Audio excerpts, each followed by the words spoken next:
Corruption is a cancer, is a disease that deprives countries and people in countries of their rights, and also it drains countries of their economy. It misplaces the economy, and it creates problem for people in the country, deprive them of their rights. And I think if Africans fight corruption and they see that their economies are managed properly, there'll be a lot of peace because it will bless a lot more people.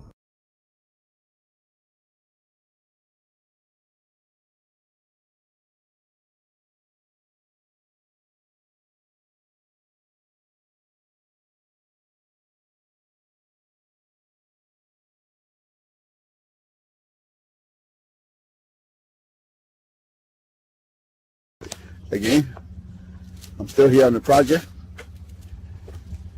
building capacity around my mouth, but I got something to back it up. What do you think? Let's discuss it.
Corruption is a cancer, is a disease that deprives countries and people in countries of their rights, and also it drains countries of their economy.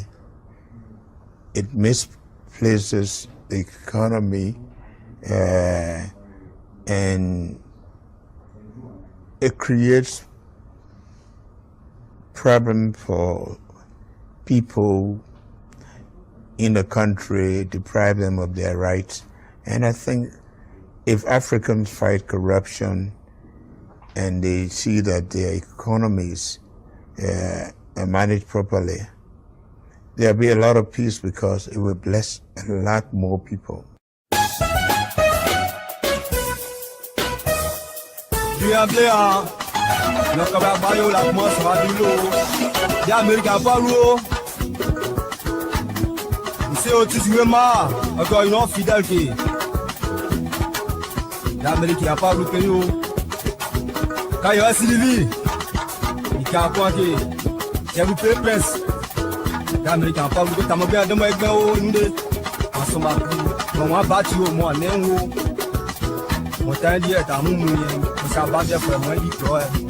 Abela lo kan yo. Ka go so duro.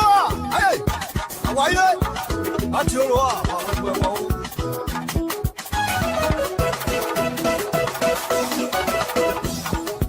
Yao. Abela lo kan yo. Níbi tó jọba yìí. Níbi tó yànba. Máa ti sì mọ̀ pé yo. Manager Gigi. Wọ́n pe jamais forcé o. Si tu connais. L'animateur Choco Noska Yassin de Toyebi. L'homme a tout fait pour Mivito. Aniché les deux.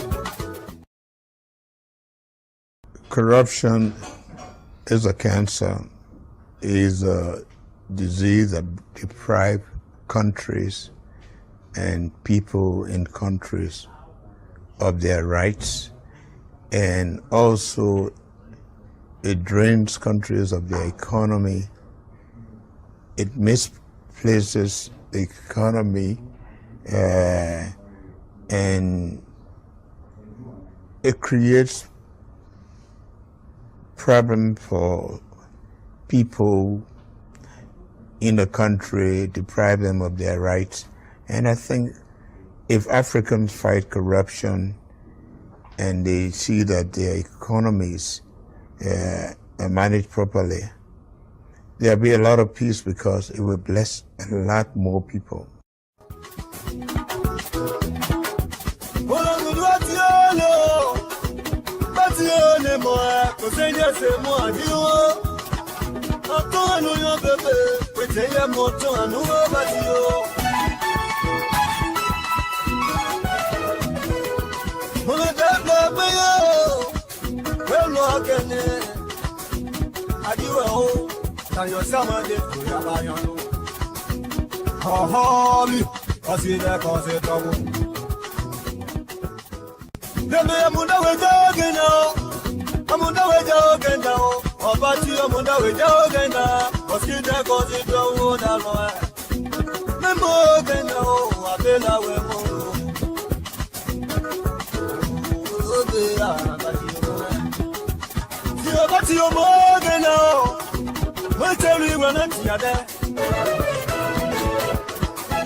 Good evening, folks. Samson told Liberian Public Radio.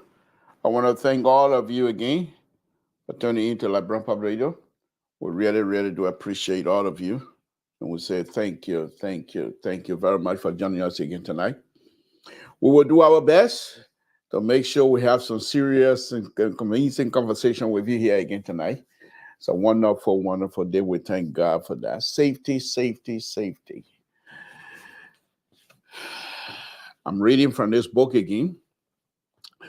Father in heaven, you are the God of Kings David and our God too. You reign forever and over everything. Bring us peace when we are overwhelmed. We don't know how we can accomplish all of the things we need to get done. Light our path and show us the activities and obligation we can stay no to. Help us release the burden that preoccupies our minds and keep us at bay. Come near, God, please hear the cries of those who feel overwhelmed as they serve you. Many of them don't feel your presence right now in their life. Remind them of your faithfulness. Thank you for your nearness and consistency. Thank you for hearing my cry, no matter where we are. In Jesus' name we pray. And the reason why I'm starting like that, because I want to use the word I to us, my to ours, that kinds of stuff. I don't want to use, because the prayer It's a personal prayer book, and I'm using it for public gathering. So I have to try to face it in a way that it represents all of us. And that's why when I'm reading, I'm changing in my mind the words. So thank you. Lord Jesus, we want to thank you again this evening. We want to thank you for bringing us here. Because of you, we are here. My Lord, thank you for everything. You're such a wonderful God for all of us.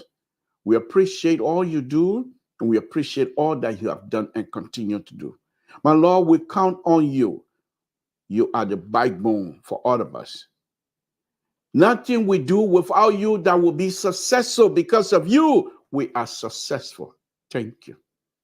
Thank you. My Lord, we ask again tonight that as we come in the public forum to have a discussion, guide our thoughts. Whatever comes to mind that is none of a decent proposal, weed it out.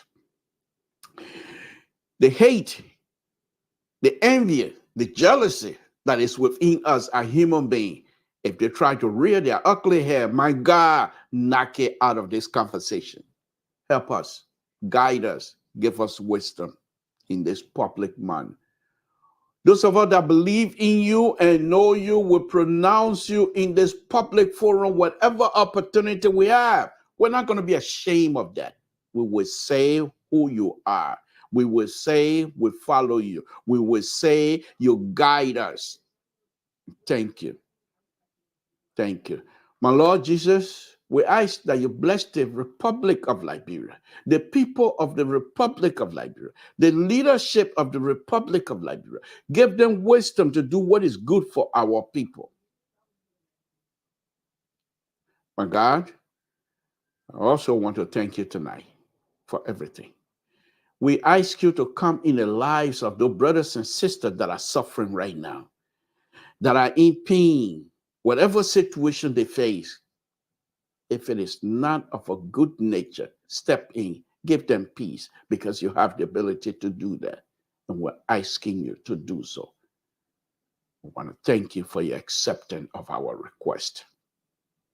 My Lord, we ask that you bless the host country, the United States of America. In Jesus' name, we pray. Amen. So, folks, let's go ahead. Let's start our Tabata here. Samson, too. Let me start my Tabata right away. I don't know if you people are still watching Spoon, but as supporter of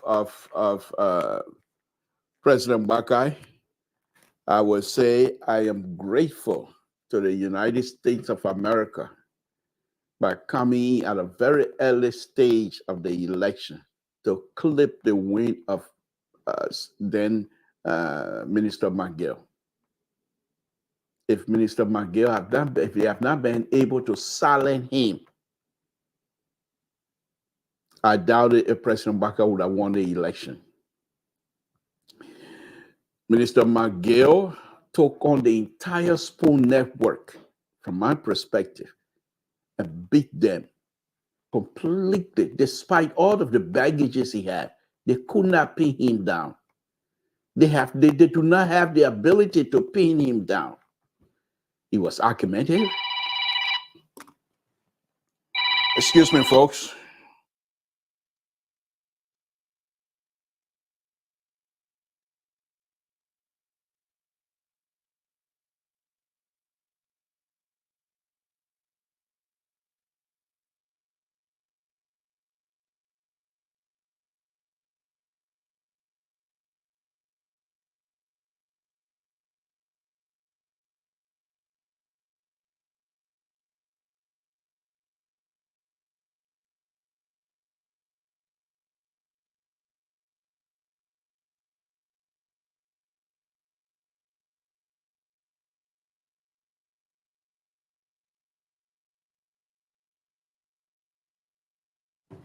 Thank you for your patience.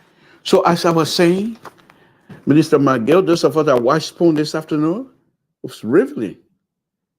He decimated the entire process. He was in control from start to finish. And so for me, as a political junkie, I think I would honestly say this evening that I'm grateful to the United States for bringing us sanction. And I'm not saying the sanction was ill advised or ill in place. They know what they were doing, but the timing was perfect for us. Because can you imagine Minister McGill being in charge of CDC campaign? We would have some serious problem. This young man, not only is he fast on his feet, but he's very combative, respectfully now, lawfully combative. And in order for you to win the argument, you're going to have to go deeper than that. Because most of the time, he will get under your skin. And once any politician gets under your skin, you have no defense. You're done. Because then you are no longer going to be viewed as being not only being credible, people are going to doubt your credibility, but they're also going to doubt your sincerity in engage in that process. And so Minister McGill was able to use that opportunity tonight. After someone who's being sanctioned, and after someone who was resigned from the previous government and having the wings up, perhaps he won the election because of sympathy, but he didn't come across like that. He came on spawn tonight, ready to combat the entire process. And none of these people could make it with him. They brought him. You bring it this side, he throw it this way. You bring it to a quick business, he throw it back. Oh, I'm glad. Because the reason why I'm saying if Minister McGill has been involved during the election, fully involved, he would have found, with him in charge, he would have been able to calm the situation from the CDC war room, thereby allowing people to come out arguing their point without being vindictive, without being violent, sounding like. And so I'm happy. I'm happy. However, my takeaway on that tonight, I thought it was good evening, Rachel. Thank you for joining us. I thought it was unique, and he did a wonderful job. Just of all that, I'm not in support of him, but I think he held his own, and I think he did a wonderful job. So they couldn't pin the CDC past government down. He won't allow it. He has answer to everything. And so most of the panelists, from my perspective, were getting angry. So, but anyhow, folks, thank you for joining us. Thank you for joining us. Mr. So has put something out, which is the schedule for LPR. So if you have the opportunity, please go to LPR, and you will find the LPR schedule he put up. And yeah, the thing, he may put it out. He even asked me, say, he just put it out. Why if I say that on the schedule I want to go, what you will do to me? But as a good manager of this program, I better not praise him, because if I start praising him, he will start coming by with all kind of yaman thing. No, but if somebody do good, say it. But he put the schedule out, our program schedule, he says. He has a conversation. You have me down Monday, Tuesday, Thursday, 8 a.m. to 10 p.m. Eastern time. And we're not going to go above that. So 10 p.m. we're closing. Okay, conversation with Samson. Then he has his own program, Wednesday, Friday, Eastern time, of course. Then he has Sunday and sometimes Saturday. And Saturday he will have other program, but Saturday is open to many things. But he has his own program on those days as well. Okay, so if you have the opportunity, please go to LPR and you will see the schedule there. So for me, I'm gonna go back a little bit, a week or so, when Bakai established the access recovery team, the task force. The reason why I'm going to go back, it's not like I want to relitigate, because I think by this time everyone have understood their position. They know exactly what they need to do to move the ball forward. And so I don't need to go back to relitigate, but I want us to understand these things. Because according to rules of an executive order, okay, and let me bring that up. I want you to understand the rule. Okay, so executive order is a law, but it's tricky. It's tricky. It's very tricky. Okay, it's very tricky. You have to be able to. You have to be able to follow the rules for you to be able to understand executive order. It's an order, and in this order that I'm going to be reading here, President Wakai defined the executive order, and that's exactly what it is. It's an order coming from the president. It's lawful order from the president, but in a way for it to become a quick law passing. And so this is the way of, I don't want to use the word circumventing the judiciary, I mean the legislatures, but this is a way of not of avoiding having a protracted debate on the Senate floor or the representative floor, debating these things. So the president has given a mandate to have a privilege to have an executive order. Okay, and once that executive order is announced and given a definition and given a name, it becomes a law. Now, the question then is, and I'm not a lawyer, please don't hold me and say lawyer this and that. No, I'm not a lawyer. But if the executive order, if it is the law, if it is a law, then it will make sense that then the judiciary will have to dissect that law to make sure that this law is not in any violation, or it is not, the law is not circumventing the Constitution, some law within the Constitution framework.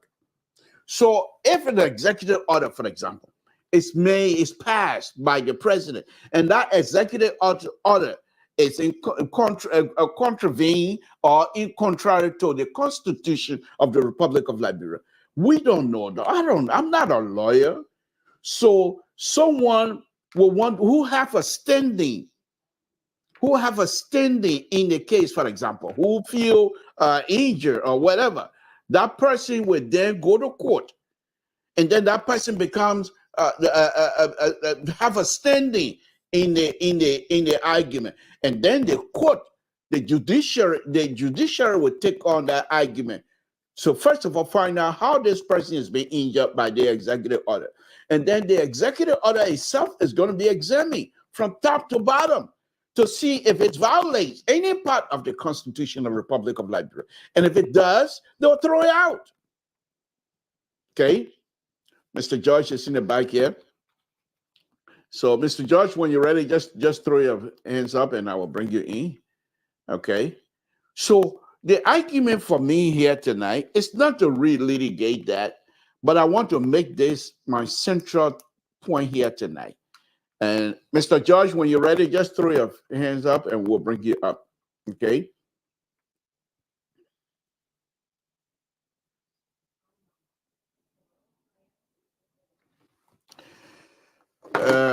Let me see. Somebody wanted to schedule. Let me see.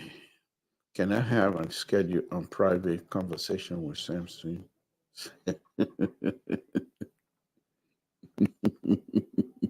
Yes, you can. Thank you. Thank you, appreciate it. All right, Mr. George, I'm going to bring you in, and then you're going to give me time here. Let me read.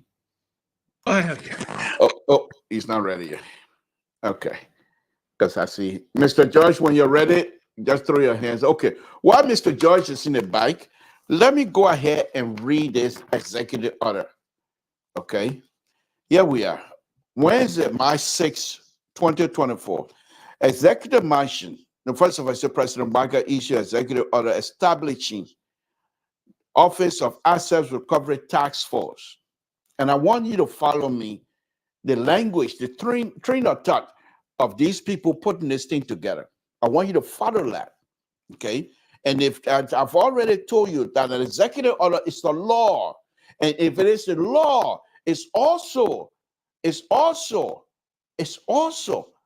process of interpretation by the judiciary, because that's their job to interpret the law of our country. So if we agree that the executive order is a law, then we also must agree that the Supreme Court, the judiciary, have the right to interpret that executive order.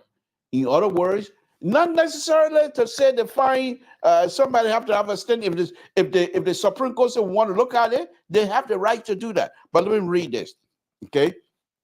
So they say Wednesday, March 6, 2024, Executive Mansion, Monrovia. In an effort to restore, I want you guys to follow the language, the words that I'm going to be reading here. Please, it's very important because I'm not a lawyer. But most of the people that are going to be arguing, if they have to argue before the Supreme, they will go with the intent, and they will go based on the words that are being used here. Okay. In an effort to restore credibility, accountability, and transparency in the governing process overall now. This is exactly what they're saying they're trying to do. The process of the tax force. The process of the tax force, number one, they're making it so that they will be able to restore credibility, accountability, transparency in the governing process of the Republic of Liberia. So let me bring Mr. George in. Mr. George, can you hear me? Yeah, I can hear. Okay, he's not ready. You want me to bring you in and put your thumb up? Okay, all right. So, Mr. So, I don't know how to operate here yet for us to be able to have our name. And I don't want to beg him to say, can't show me, because you'll be bluffing. So they know who we are. We don't have to have our name on there. And he refused to show me, you know. So that your patron, that how he behave. He got something over you, he hold it over you. You don't want to show me how to put the people knee, but they know us. So, but let me go ahead. Just give me a few minutes. Let me read this thing. Yeah, go ahead. And I want you to, can I hear you? Can you hear me? Mr. George? Yes, I can hear you. I can hear you. Okay. Oh, I can hear you on the how do you call it? Okay, I can hear you on Facebook, but okay. So Mr. So refused to show me this, so you will not be able to see my name, or if I bring any other guests on, you're not going to be able to see their name because you refused to show me that, which is fine. I don't care. The people know who I am anyway. But let me run a very serious. Let me read this. So they said they want to restore the process of the tax force. The process, the reason behind the tax force, in an effort, they said, to restore credibility, accountability, and transparency in the governing process of the Republic of Liberia. President Joseph Nyiman Baka has issued Executive Order number 126, effective immediately, for the retrieval and recovery of national assets. Okay. The order establishes an assets recovery task force and an office under the Minister of State for Special Services. Mandate to put into place the necessary legal framework. That's the first language I want you guys to clip. To put in place the necessary legal framework for the recovery of assets wrongfully acquired by current and former government officials. So, in order for the reason for this is to establish credibility, is to be also be accountable, transparency in the governing process. In order for you to achieve that, they said they want to recover assets that was wrongfully. First of all, they're going to have to establish a legal framework. And on that framework, then they will come and do the legal assets wrongfully acquired by former government and present government official. But it must first have legal framework. President Barker stated that the order, Mr. Josh, let me see him. Can you hear me now? Yeah, I can hear you. Wow, You're not hearing me? Can you hear me? Yeah, I can hear you. Yeah, but I can hear you from but I can't hear you from my stuff. Okay. Can you hear me? Yes. Oh, okay. My fault. Sorry. Okay. Thank My you. patron not there. You don't want my patron teaching, so you have a problem. Yeah, you want to show me the stuff. Let him go. You might even count. You might show face to now. God, not bring you on. But anyway, I'm reading the assets recovery team that established the asset recovery order. So please bear with me. Go ahead. But I want you to please take note as well, please, if you don't mind. Okay. President Barker stated that the order is issued with the intent. I want you guys to understand that. And he was very explicit, with the intent to retrieve, recover, restore, and reinstate, fix any liquid assets from within and outside Liberia that have been converted to private use by unscrupulous government officials and employees who were placed in position of trust. So the president have already laid out the roadmap. But that roadmap that he just laid out have to be under the framework, the legal framework that he first said they have to establish. Because you cannot go through this without the legal framework that was supposed to be established first. Okay, let's go ahead. The decision aimed to address the alarming trend of officials converting public assets to private use while in position of power. The task force is authorized to retrieve wrongfully acquired government assets, wrongfully acquire government assets, identify and trace all stolen and spurious assets within and outside Liberia. Establish an investigative panel and constitute an effective legal research and investigative team to procure tangible evidence. So here, for me, this is the whole crux of this access recovery team framework. First, they got to establish the legal framework. And when you establish that legal framework, this particular point here, establish an investigative panel, is part of that legal framework. You got to put bullet point. And constitute an effective legal research, an investigative team to peruse tangible evidence. That, for me, is the crux of everything that it goes on. It is also required to initiate criminal prosecution. After this thing, people do their investigation, and the legal under the legal framework, they're going to have to set up, when you do your investigation, what criteria are you going to use to see if these people are eligible to be transferred to the Justice Department for the prosecution of whatever it is that they're being accused of.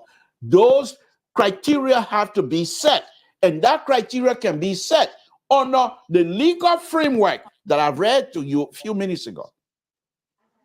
And after that, these are the part of the criteria as they said.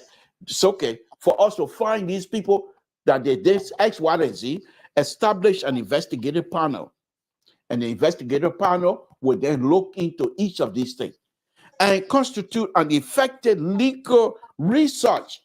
So that means you're not going to go come to Samson told and say, when you know about Samson, Emojoy, oh, Emojoy, yeah, man, that man, yeah, he used to be a police officer, he used to beat people. The man we know, that kind of thing. It has to be legal. An investigative team that will look for evidence. That's the kinds of criteria that is being set. Okay.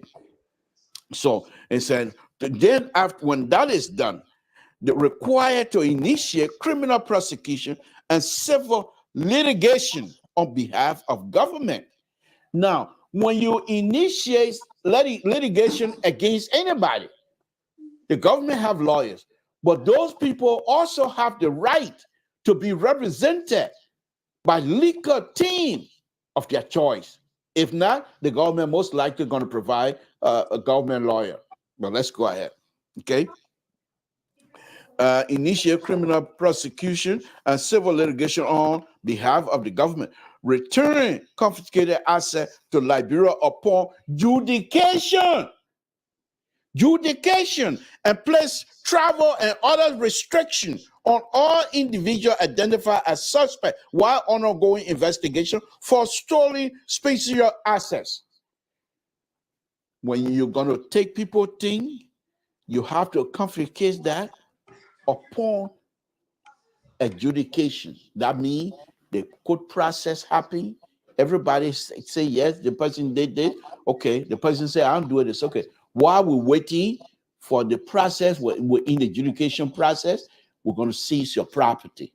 And those properties that are going to be seized must be labeled and submitted to the investigative team. Now, the investigation, part of the legal framework, under that, I would suspect that they will also have the court involved so that they will all be in one accord. Okay. The task force is urged to employ diplomatic and okay, blah, blah, blah. Okay. So President Basha also emphasized, okay, blah, okay, that's right.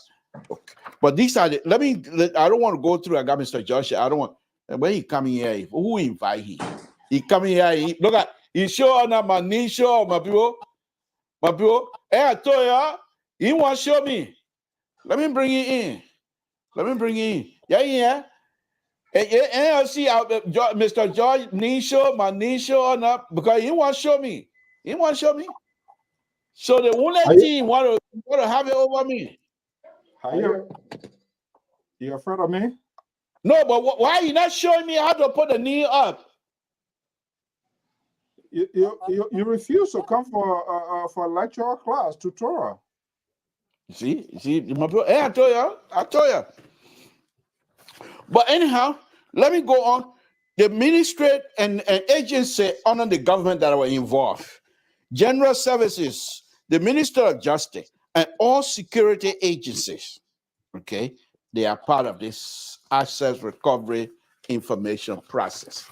Why am I saying this evening? And I want to make that part of my conversation because I really want people to understand that you know, in order to do something good, the country of Liberia is a different country by now. And we must put in place structure that the people, next generation will come to follow. You can't say you have this kinds of beautiful, well-written, okay, executive order, and you have people going and doing something contrary to this executive order. There must be those who are going to be brought on board that are not lawyers. They must first be explained, give us some serious explanation. What are the procedures in seizing people property? How do you engage people? Do you engage them in the street? Do you go about going and say, oh, I suspect? or do you go to do some background investigation and all of that stuff and have the law enforcement? Because they said minister of justice is part of it. That include the police. Can we not use the police in this situation? Mr. So, good evening. Mr. George, good evening. Thank you guys very much for joining us. Mr. George, let me start with you. You heard the stuff that I read. Was that Tabata, or you think that's something we need to discuss? I mean, I don't want to relitigate this thing. We had a discussion last night, and some of you said that the government was right for putting Emmanuel Gonglo in the street, and some of us said no, it was wrong. And let me do this. I'm not going through that one. The reason why I'm bringing this, I want people to understand that the government didn't just get up and decide to do that. They have framework. Excuse me? You know, you always play a Mr. So, I haven't come to you yet. I will come to you. I'm running the show. You put schedule up. Go ahead. Mr. So, you put schedule up without consulting the me man, which is me, and which I'm not going to say much on that. But I'll come to you yet. So hold your peace. I'm dealing with, you see, I'm in trouble tonight. Terry, where are you? Terry, where are you? Yeah. But to have these two here tonight is going to be easy. It's not, but no, on a very serious note, Mr. George, the reason why I'm doing this, I want to show that the government indeed have in place a structure that if these people, those who were supposed to follow, if they have followed that structure, I don't believe we would have had that problem. And that's why I'm doing this. So you want to carry on about whatever you want to discuss, you can put it up, we'll discuss it as well. Yeah. But what I'm saying, who read the order, people were appointed to spearhead this, to carry on this mandate. Now, did they put the right structure in place? Did they do the research? Did they do the investigation before people go into the street? And I said no, because if they did it, then of course they wouldn't have been putting packers to the car, or then the next day you say, oh, I pay for it. They said, oh, take your car back. No, because they would have had some documents. They would have had some facts to say this person got this car. They did not pay for it. It's government property based on the research. But I mean, you cannot do things they say by heart. No. The document, the framework, lay out everything what you're supposed to follow. The protocol you're supposed to follow. But again, if we say we want to change Liberia, then I see young men like Mr. Emmanuel Gonglo in the street behaving like this, then what is the change are we talking about? What is the change? So I just say for us, for some of us new, and we say from the beginning, no, we all support this idea, but they have already been missteps. And I think now they got to go back now and settle. And I think Council the Mountain Cloud should do a better job now. They should do the research, have the people put them in place, so when they go out there, nobody can now say, oh, the people wish you wanted us, or just trying to disturb other people. That's my comment. And what I want to talk about today is, I don't know, Liberia. You know, the executive mansion, I watched the other network for some time. I saw one of the senators there. Do you know the executive mansion official employee was 300? But they hired they took 700 people and said they put them on supplemental payroll under the WIA government. No going through civil servant, they just took 700 people and say they got them on supplemental payroll. Now, we talk about government. How can you hire 700 people? That means they're not doing anything. Almost, they're not doing anything. You just say you put them on supplemental payroll. And I heard the senator saying today, if the current president want to kick the people out of his business, they're done with that. If you don't care for the people got to leave. I mean, it brings the question of mind, how do we intend to develop that country? Is it a political patronage when you get there, you bring people and say, okay, 1,000 people, you'll just be here. Everybody, your count every month, okay, $100 each. That's to me corruption at the highest peak, because who were there to order that supplemental payroll? The civil service agency said within the period of 1.5, they spent $6.1 million on contract, 18 contractor consultants that were by the way of their government, and they can't see most of the people. They can identify what kind of consultancy they were doing. I listened to the radio today, moreover, I was like, okay, so what kind of country really would want to build? What kind of society want to build? Okay. And you have sedition will come and say, oh, they cannot lay the people, or no. I know you were not supporting for that one, but I believe those kind of people, whether they 700, 800, where they come from West Point, well, they all should be let go. Because you can't have people not doing anything and you paying them. On the far right. Yes, but it's not so. You get people, you paying them, and people are not going to school. People are not going to school. Hospital, no drugs, and you just paying people for not doing anything. 700 people. Well, Mr. Josh, Liberia is not a banana republic.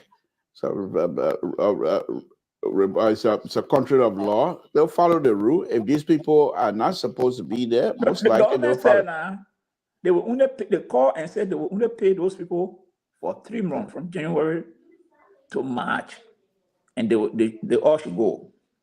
Well, but those people, if they only civil servants, they're gonna have to follow the civil servant rule as They well. were not hired. They didn't go through the process. Do you listen? Okay. They Well, didn't go that's through the civil code. The service. code. Get They it. are not coming from you for me to listen to you far right. You're not listening. No, you think because it come from you, that I will take it. Let the court decide. You think because it coming from you and they will take it? No, let the court decide, and the What court government will decide follow what? the rule. You legally being employed. It's a court to decide what? No, if the people illegally was employed and the government feel that these people, their employment is not quite, You no, hold on understand me? now. If these people feel, if the government feel these people employment is not legal and they fire them, they can go to court and the court will decide as to whether their employment was legal or not. If not, the people will get back pay and stop being employed. So that one that the court judgment. I'm not gonna just take it from you and say, yeah, nothing wrong with it. No, please, I'm a liberal. Let me go on to Mr. No, I don't come here and give me a statement because I don't like certain group of people. This is a report that has been conducted. Yeah. 300 people have been employed at the. I agree with you. I'm not saying you're making it up. These people did not go. These people did not go through the civil service agency. Let the legal process determine that, not you. What is the legal process? They were if the people were not employed correctly, So, as you're see, stating, this is the problem. as you're stating, that's fine. Then the government will say the people will they employ you correctly, or you are not employed properly. Therefore, we'll only pay you 3 months and you go your way. There will be people who will feel that their right has been violated. They'll go to court, and the court will interpret that. Yes. Let me go You to see, Mr. Soul. This Mr. is Soul, why good evening. the Amos George, both of you are not just, you guys don't have an independent voice on this network. Unless Mali and myself, Oh, please, with the who independent speaks for the business here. real issue, we don't take side. We are not. How independent are you guys? Both you and Yeah, Mali can you are give me a chance to undercover speak? sedition. Yeah, no independent. We are not politically displayed who abandoned our own political origin to seek political refuge under the guy of they not know me, I don't know them. Look, we always speak the truth on this network, Dr. Jones and myself. You know, when the liberal does it right, I say it. Amos George here, we know the history of people that are based in Atlanta, Georgia. These were the people. These are the Trumpers who were calling to ascertain a couple of thousand votes in order to turn the votes around here. So for you to just come here, Amos George, oh, they must let them go. It's ridiculous. You are a strong advocate of a rule of law. Why would you want to allow the Liberal to take a shot of you here? Of course, you people, all of you, the governments, they are supported from time to time. I'm not a guy who believes in big government spending. I believe in government to be downsized. But when you guys come to power and United Party Trust, they are doing the same thing. They are bringing all of their sour people. CDC did it the last time, increase the size of government. Now, and it's going to be a convoluted one.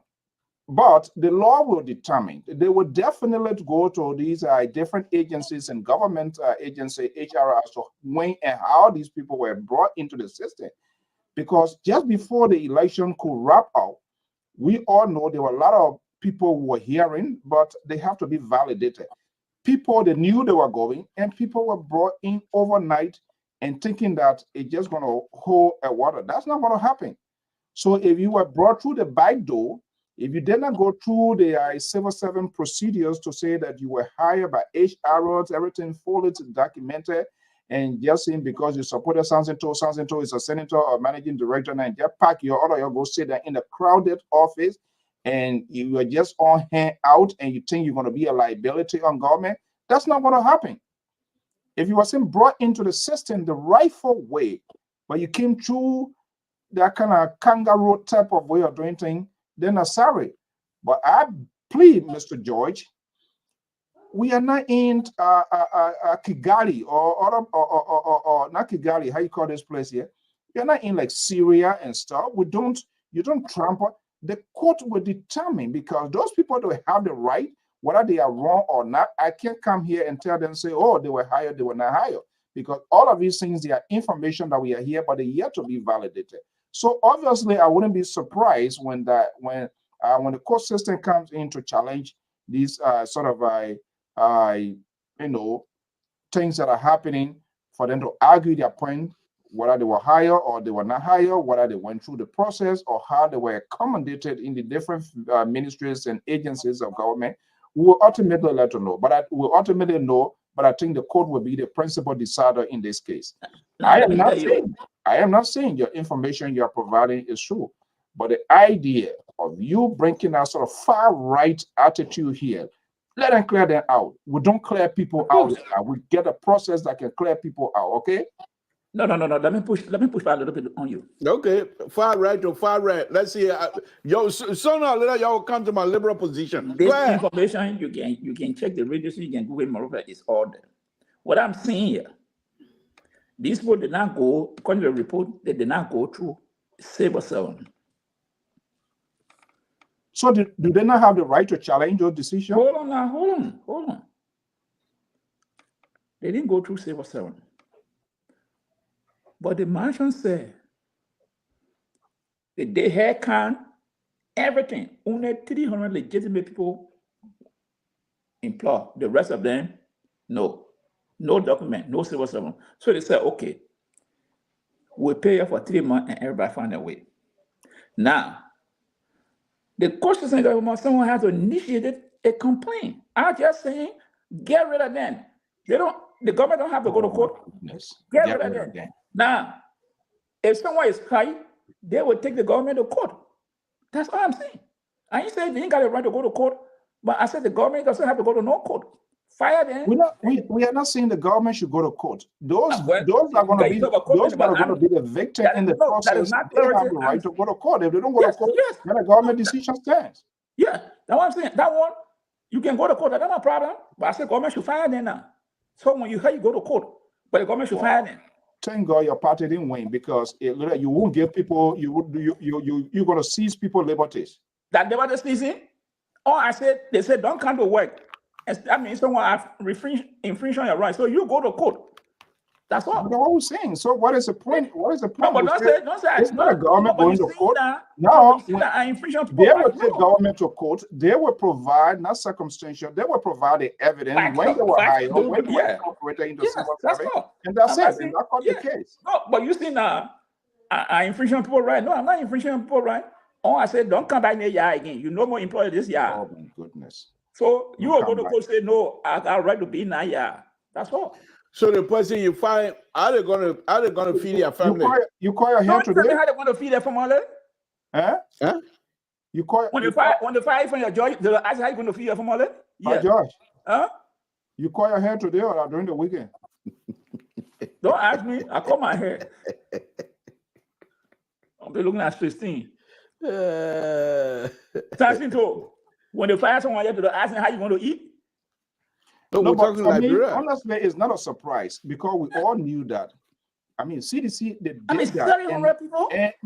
And I wouldn't be surprised if these people, they do the same thing because what they try to incorporate these people that supported them, and that's another political payback to put them into the system. I mean, And we they're all not know doing that it. They're not doing it the right way, especially in the end times of the last election when the final was, it didn't go their way.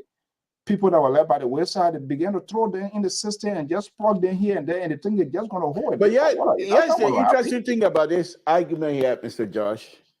And just listen to the Senator McGill today. First of all, I think he did a brilliant job on Spoon tonight. They were unable to pin him down, and he was able to. Samson told. Mr. George, can I finish? Brilliant job. Huh? You said that man did a brilliant job. Yeah, he did. Is that a soundbite you want to bring here? He pushed back on it and successfully beat them. Nobody was able to pin him down. But that's not the point. The argument, the point he's making is that it seems to me that this particular issue will not be something like a talking point for sedition. That the government is now trying to put 700 people out of work, and how do they get fed? How do they get fed? And that now becomes an issue for this incoming government. I mean, this government, because if the 700 people feel within themselves that CDC is talking for them, then you're going to have a problem because those people are now going to start making serious noise, and then you're going to have issues. Well, let me tell you, those people got to be very naive. They're just naive if they think like that. Why is that? 6 years, you won't help me.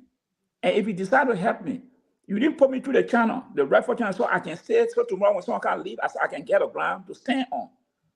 Then I will turn back to But what if those me? were political appointment? Electionary political appointment. You think people care to justify those things? What do you mean political appointment? That minister? Those are not ministers. No, I mean politically appointing people to benefit them politically. But then it should go through the channel. No. You know, two of you guys, I don't know. What do you mean by political appointment? So you CDC brought them in. CDC gave them a job for them to vote for CDC. Simple. But they don't have the resource. There's a process. But that's what I call it electionary political appointment. No, so they don't have to go through that. All they know they put it on the payroll. No, then that's not a political appointment. Political appointment, people. No, listen to me. I said electionary political appointment. I'm not saying political appointment. I seen the president appointing people. Another time tonight, yo. That's a new one. More than Dr. Jones now.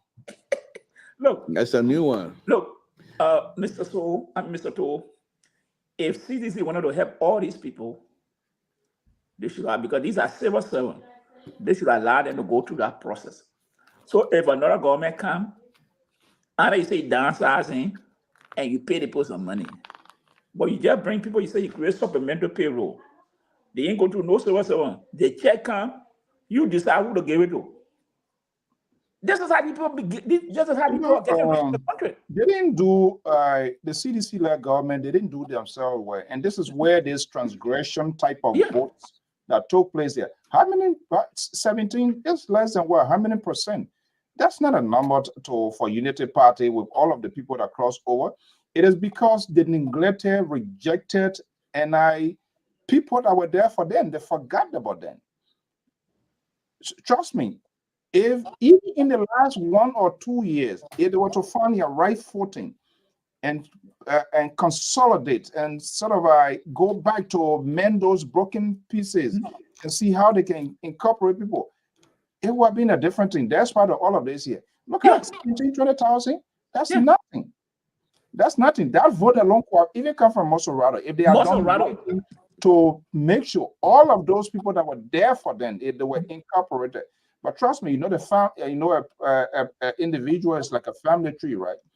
If Pat George here is he's a ANC man, and all of the talking that he's doing here, blah blah blah, and then talking what his name 1% was the president, and then talking he left Amos George out. Amos George, he has his own affair, he has his family, he get people when he's incorporated, other people who will get on the table. So when he's out, obviously his supporters, they're not the probability of them voting for you. It's not going to be there because when you were there, he didn't get. I mean, he was not part of the game. So where may you think those people are going to come back to vote? And that's what happened. I think they could have been more far-sighted. They could have been more political, not to even allow that alliance to fall apart and stuff like that. They could have made some political sacrifices, give and take, but they were very arrogant. So it brings the question for some of us to question as to whether the president really was seeking re-election, and even he was seeking the re-election and seeking it to win. That's another thing, because the ball was in his court. Of course, he will stop more deals with all of those people and take them. You put them there after 1-2 years, you dismiss their administrative reason. Who's going to hold you? He had no business. CDC had no business to making that alliance. You sideline Mola got him no follower then. You sideline in the party. How can you have a party chairman? Comes election, he does not have anything to do with the funding to do anything, and you take somebody and throw all of the cash in there. So who want to be like a Santa Claus in this whole thing here? Of course, he wants to go out there. Once you decide to keep him in as much, he should have been kept in the first place. But you kept him. So what was the fear? Why you couldn't do business with him? Why would you have a party chairman who's supposed to be the one to argue the vision, to articulate the visions of the party in and out in all of the political subdivision? Why was he stuck in Monrovia? Why he could not aggressively campaign? Why they wasn't coordinating with all of the chapters or all of the counties here to see how the process was going on? All of the party, even if your own party said that you form a line with, I mean, they were just, for whatever reason, they were just lucky. Because if I was standard bearer, such a consequential election, you're not going to sit in Monrovia.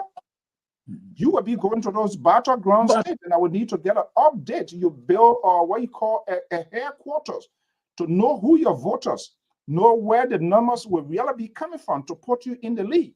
But they never had it. All of that. Everything was just Mr. So, CDC is well known for putting their foot in your mouth. And this is it. Another thing, like I was saying from the beginning of the show, I'm very happy that the United States government really clipped the wing of Senator McGill. Because if Senator McGill have not been sidelined, I think Unity Party will have faced some serious challenge. That I believe. Because if you don't accept that Senator McGill whooped the entire Spoon Network tonight, his engagement, he was very combative. Number one, and secondly, he was not ready to lay down for anybody. No. If that kind of person was to be in charge of CDC conversation, believe me, Unity Party would have found it very difficult to get things moving. It's not a matter of being combative.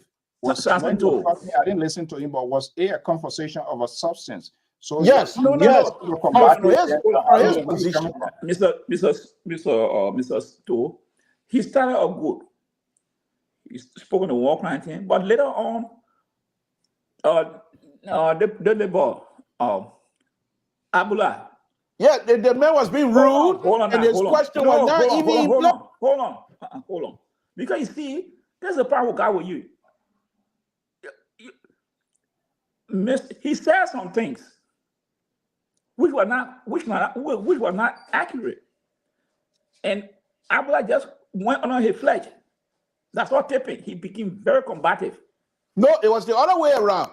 No, hold on now. The scheme of each of the panelists tonight. What? And they were unable to handle. No, he was Mr. Toh, for a senator to behave like that is not right. Don't give him no credit. No, he didn't come over there to come and please you. No, he was there Samson, to be you see, Mr. So you see the man here? You see that? I told you, he I said told you to avoid this guy. You the don't budget. listen to me. CDC will challenge the budget. You gotta be truthful. No, listen. That's what I told you. He started to go forward and he talked about, yes, we want to see line item in the budget. We see this money, other money, yes. He said, he talked about war crime code, yeah, they will support the war and economic crime code. Yeah, he said that. But when he went to start naming other things like the Universal Liberia, the enrollment at the time when George Weah took over, he quadrupled that number.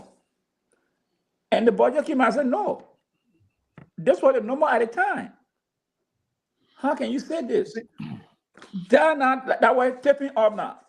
Or the board doesn't respect him. You see the problem we're having, the Spoon, other networks, it becomes difficult when you as a facilitator, as an anchor, like you here, you cannot conduct an effective interview on this network. Not that you don't have the ability to do it, but you have a side. So you are compromised. You are compromised. You will not get to the substance because even when you talk about your candidate, guess what? You will get upset. And that's exactly what you are doing here. So all of these people, they all have their side. So it is obvious when you invite me, you don't agree with me. Of course, I got to be combative to stand my ground. No, but if they really want to get to the substance, I don't care. You as a facilitator, you have to be contained. You have to ask the question. It is not about you. It is about the listening audience to to be able to make an informed decision.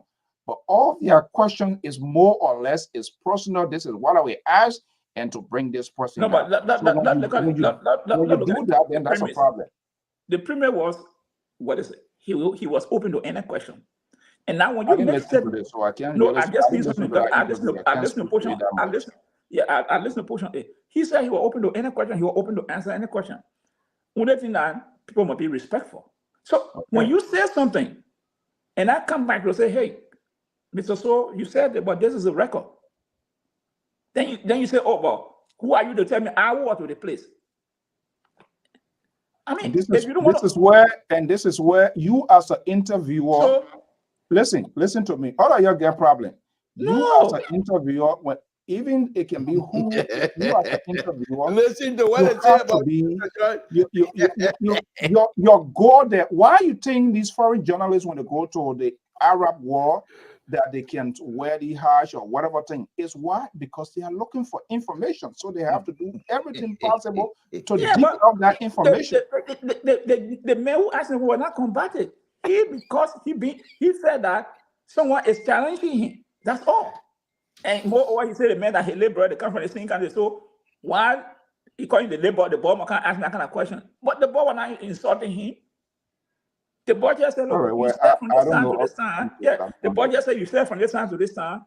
That did not happen. Okay, let's move on. Let's move on. So, I don't know why. Samson told the one bringing the thing. Oh, the man was he was combat. He was this and that. No. All I know, he's so this guy, he's a very inconsistent person. Yeah. One day he at this end, and I'm a liberal.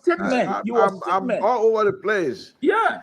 You are statement. That's fine. It doesn't matter how you classify me. Mr. So how they be paramount in total? What? The main thing can be commissioner of paramount. There's a guy. You can't even be a There's a guy in Rhode Island that challenged me to go to Total and run for the township position in Total and see whether I'm gonna win any vote. He was so upset with me. He said, "You think you man? Let's go to Total and see who they would take to be township." But anyway, Mr. So, what's on your plate? What's on your plate this evening? Well, as we all know, the by-election is is kind of like gearing up. That is quite interesting. This group called of Jerome Voidet, IJG or whatever it is, I see as someone who is also compromised. I don't know how effectively he can execute this whole thing because they all found people guilty way before it. And see, and that's the problem because this sort of committee, this sort of TRC is, I would consider as an integrated institution. But after most of the time, when you see other countries, other things, when you play a role in those things, you don't just expose yourself to media because you presided over a profound institutions with the hope of finding solution to the crisis in the country, getting information and all of that. You either can do like a memoir, but when you sit down on major network and you begin to personalize and you begin to make what you consider as an independent decision or thoughts. However, you try to divulge that from who you were or what you represented, it makes it very difficult. Now they are pushing this to President Boycott, even though it's after 15 years or whatever years now, they want to do it.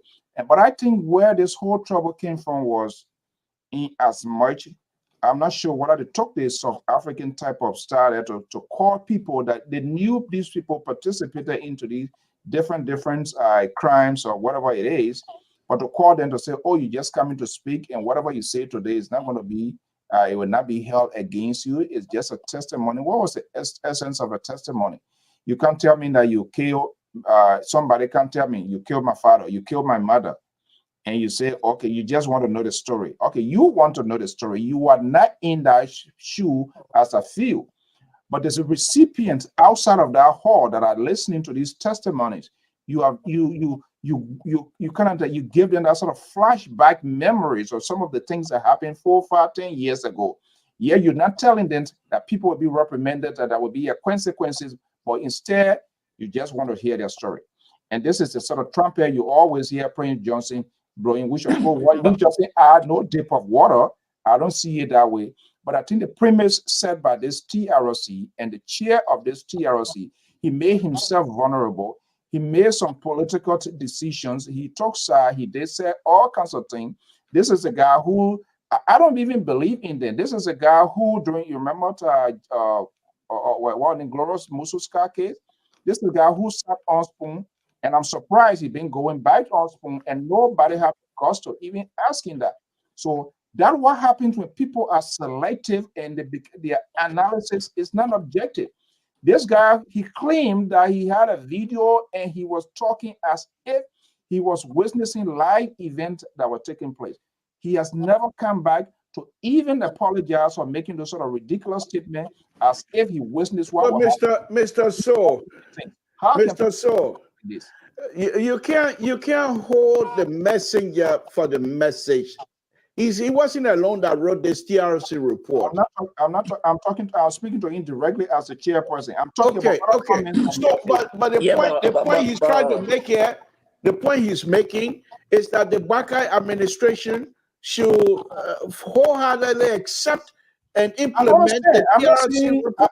I'm not against. What I'm saying, his role in the past, it all helped to monitor this whole thing here because, he should have preserved himself. He should have preserved himself, but he became more political. What do you mean in the past? When you mean he wrote before the TRC was established? What? No, he's saying after the TRC. Because you told me he wrote in the past. So I'm asking you, before the TRC or after the TRC? After the past, we're not talking about TRC now. Okay. You like making power, man. No, but I gotta get clarity. Jerry, come and enjoy yourself tonight. I can't get clarity. You said before, so I gotta ask you. Is he a chairman now? No, he's not chairman. But when you said before, you gotta be precise. What after? Before or after? Which one? So that's why I asked you, and you made it clarity. So we're not forcing. But all I want to say, thank God they didn't win no election in our country because it would be a mess. All I want to say. What Prince Johnson is saying, I want to see the document being put together at that time. Because when Prince Johnson continued to sing this song that they called and they said they were not going to do anything, but you can't explain what you know. Then after that, how come the recommendation came? So Prince Johnson, I don't know, because he said it one. So, but whatever the case may be, I know after this commission, Jerome Vode has become very political, making accusations that people sometimes got to scratch their head. But the fact of the matter remains here is Mr. Prince Johnson. He has said he didn't kill anybody. So for me, I don't worry about him. Now, what is happening here now is that the code will be established. That one, because now I think almost all the senators, from what I'm hearing, are in support of it. So they say that they're going to sign a joint resolution. Don't bank on these politicians. No. Yes, a crazy thing here. There's a what you call, I don't know, political payback. The CDC black now are falling behind this thing, and you know what they're behind it for. So now they're saying they're going to push it. And they say it will go through because they are in majority. So they just need maybe 5 more senators across. When they cross, they will be in majority. And they said that they're going to submit the resolution to President Boakai. So President Boakai now will have to take it to the international people. But they said that the war and economic chronicle both, they said they will support both, and they will submit that resolution to the president. They will make sure to push it to get to the president. So the point here now is, what all we're seeing here is that there will be some accountability in Liberia. Jerome Vode, I know he has some problem because I don't know what between Jerome Vode and Jefferson Kochi, someone got to tell me, because that have been his target, Jefferson Kochi. And the man honestly, he had made some, thing that he had to really explain to exonerate himself. It's just get on state and accuse somebody doing it. Jefferson Kochi, I don't know what between that young man, what transpired between Jefferson Kochi and this man. It's like, I don't really understand it, because Jefferson Kochi, he had made some missteps. And from this thing, all the people that were involved in this TRC committee, they had their own people that were supporting. Kafuma Kwane were there supporting Ahaji Kroma. But the other one, they were there supporting Ellen. So exactly. I ended with it. I say exactly. Yeah, so to sign the document, they all walk away. They can't sign the document. But then why you're wasting all that resources? Travel all around, get all the people views.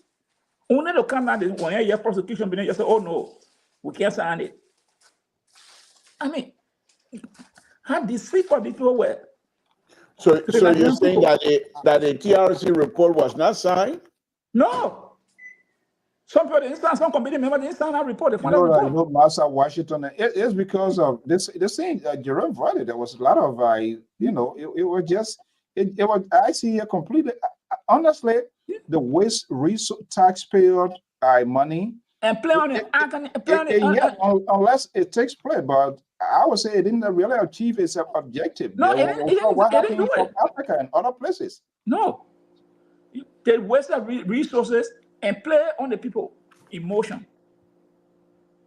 Play on the people emotion. Only to come after the whole thing, then he as a chairman to become more or less political and become a player into the whole thing. Yeah. So he being political, does that negate the report actuality?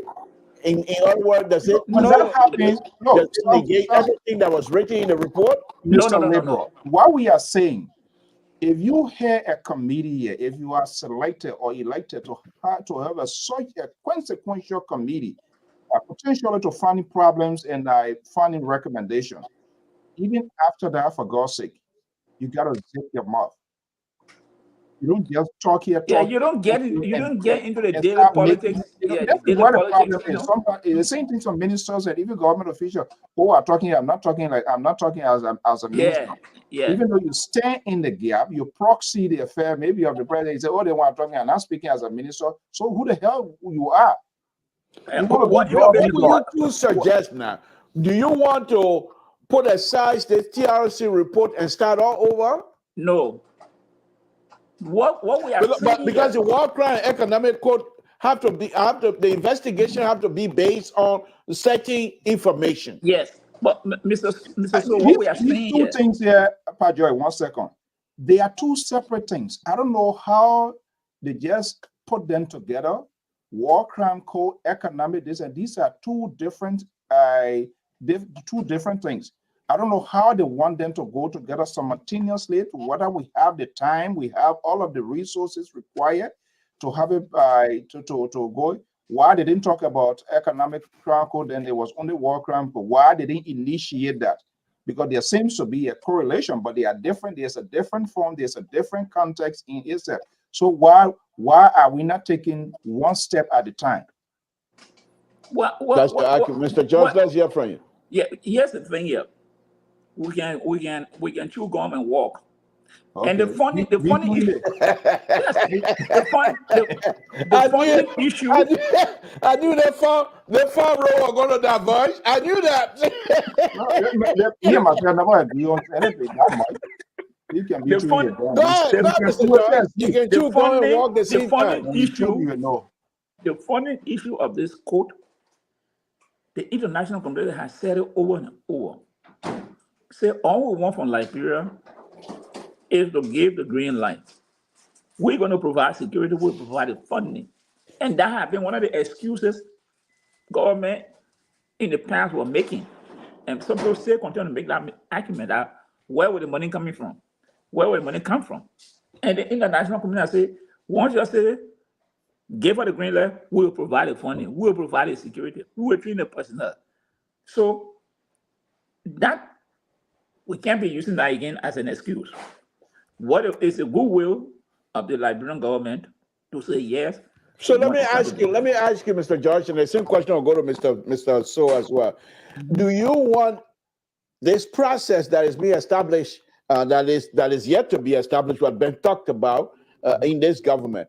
If they're successful to establish that, do you want them to implement the recommendation from the TRC? Yeah, they can implement some. It may not be all, but they can. Who make that decision as to what part of it that is implemented? Okay, now look at people's confession, and there are documents, tips to show that people did certain things. So those things, and there are people who live into there who can still come to testify.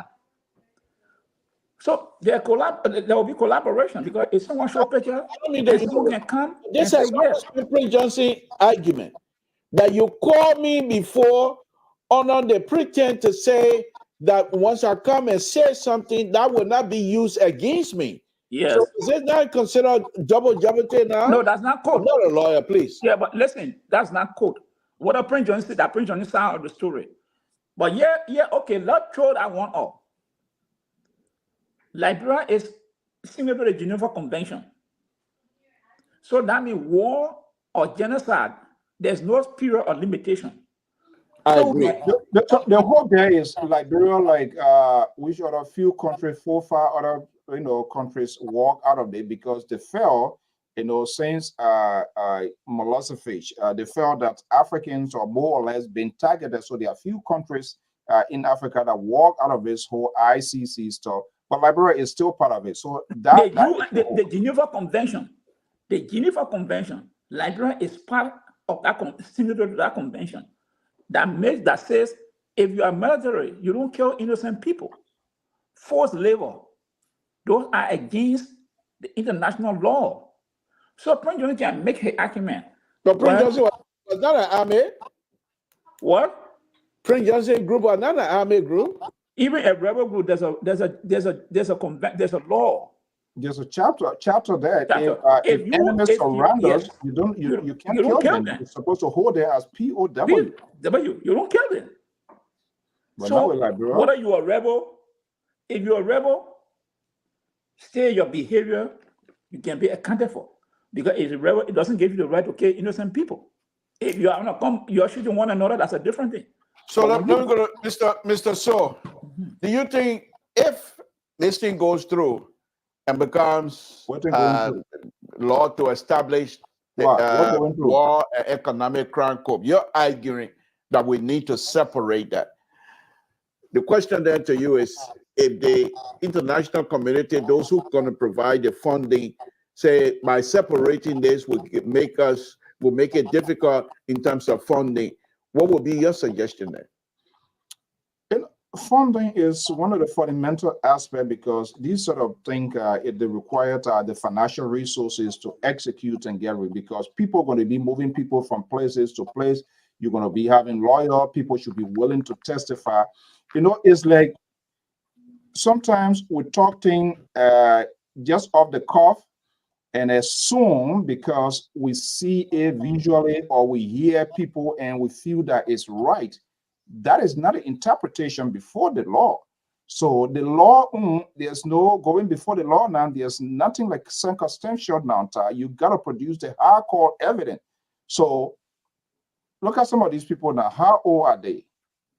Look at their ages. Some of those people, even look at Dr. Boley, even the Prince Johnson, how old is he now? So, I mean, all of these things, bear in mind, the human rights tool, the human rights group, they get their own side of argument. Despite all of these things here, you don't be surprised when other advocates say human rights group to come out and say, oh, let's do it this way, that way. That's most likely not going to be the case. But my problem here now, the people that facilitated this thing, I don't think they did all good. That whole commission led by Jerome Vardia, I don't see the credibility in them. So whatever they did last time and whatever they are showing us now, if it is on the contrary, then it makes it very difficult to see whether what they did was done in the honest fashion. Okay, let me ask you one question. No. I'm running the show. I'm running the show. No. Moderator is also asking You are not allowed to ask questions, Mr. George. No, you can't say that. I'm running the show. Mr. George. No, but you can't say he's saying something. The liberal is in charge. The liberal is in charge. The conservative view don't count. Now, I will permit you. Okay. I said I will permit you. 2 seconds. But I mean, you talk about memory failure, yes, it's good. Or some of the evidence that were collected, it can be questionable, yes. I agree, but... So then why you not agree with? Wait now, hold on now. Like the clip on YouTube, Prince Johnson questioned Wada Allison and slapped her and said, "You get her away from here." That it don't have to come from it don't have to come from Jerusalem. They can collect that tape and ask him. His voice is on it. They can say, "Hey, do you know that? Can you remember that thing? Is that you?" First thing, is that Prince Johnson? Yes. So the another point I want to make is that someone are not just saying that this thing will just be all roses. I followed the late Tom Willie trial in Virginia. They brought people from Monrovia, Liberia, in the court to testify, and that's what they were questioning him. They get a lot of So we can say, okay, TRC go one side. People can say, okay, it was not collected the proper way, this and that. But all the video that do on YouTube, it can be collected. And I saw a witness ask that question. They get a lot on hand. I agree with you. Yeah. They got a lot on hand. And so even the Prince Johnson, people saw him, people know what he did and all of that. People are still willing to testify, and because it was out of ignorance. All these things they were doing, they didn't know that there was going to be a daylight after the night. They didn't know that. And this sort of argument that, oh, he killed the ethnic group, this and that. No, that's not what his point. Because when Doe was caught, he didn't come as he claimed to be a freedom fighter. When Doe was captured, the main question that came out of his mouth was, where were the Liberian people money? Yeah. What about So money? it was all about money, Yeah. money, money. He did not project the liberation, whatever liberation cause that he came from. That was not the face of his argument. Well, where did you keep the Liberian people money? Where you put the Liberian people money? So it is now you try to restructure and try to throw this one in, and people who didn't really follow the story, who didn't know what he was saying, we just look at one side of it, what happens at the time, people who were victimized and how they were victimized, supposedly it's which group victimized them. That took sort of precedence over everything. But when he goes to court now, they're going to be a much deeper question. You watch the Taylor case in the head. Yeah. So, I mean. So let me ask Mr. George this. Mr. George, let me ask you this. Then I'll open the line, guys. Mr. George, let me ask you this. Yeah. In the TRC report, one of the recommendations, and I'm saying D as one of the recommendations, was that those who were found that might be found responsible, that they should not participate in being part of any governing process. Now, if they find out and they find out that the like of Prince Johnson, Dr. Bole, and Madam Sali were guilty as charged, and that they're not supposed to participate in any kind of governing process, does it hurt them? Yeah, because what it did, they maneuver the system. Yeah, I'm saying if they say now that you will not take part in any kind of election anymore, will it hurt them? And look at the ages. Some of the not in government again. That when the economic crime comes, because you use that That's to what I'm saying. exploit the people. Where you going to care about right now? Yeah. How can you even indict that woman? This is the woman. No, they can't indict her. What do you mean? They can't indict her. No, listen, the reason what I'm saying, I'm making the point. I say, how can you? I'm waiting to see that happening. This was a lady that was awarded a high prize distinction. Yeah. So I'm wondering, they didn't take that into consideration. So whatever role she played to get such this high honor to Nobel Prize and all of that, and became president of the country and all of that. So they didn't take that into consideration. So they didn't see her involvement. There was any wrong thing that was done by her. Oh, you know, this is those are they get too much of double standards. Yeah, but those are crazy. I mean, those are issue reasons. But look at the guy from Rwanda who played Captain something. What the movie need? Just forgot the movie name. The ship that I was saying they had. Yeah. The guy, one of the guys was from Rwanda, and today he's in jail in Rwanda. They arrested him from overseas. They brought him back. They met, I think he met George Bush and all. This guy. So it's political. All these things are political. But something the way you see is that if some of these people they are not in government again. And that's why I'm saying the economic crime comes in, because all the money they got it on the back of the Liberian people. Oh, so instead of being punished in the war crime court, you want that punishment to be transferred to the economic crime court by seizing their property? No. If you are, how are you going to connect it? How are you going to connect it? Listen, because there are people who will be tried for economic crimes. There are some people who are there to exploit the system. They were not officials who were fighting. They were officials who were in the political side, getting benefit from the system, milking the cow.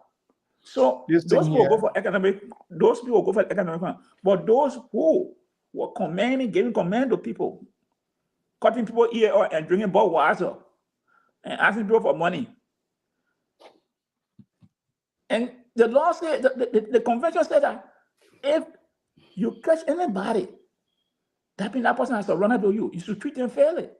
And furthermore, Doe was a certain president, like it or not. Doe was still president. So then I'm wondering whether the ECOWAS themselves can be indicted, because Dr. Abbas Bono said that was part of the plan when Reuben White asking, it was a plan to have the president because they asking the next day, and what he said, it was a slip of tongue. A slip of tongue. So ECOWAS knew where he was going.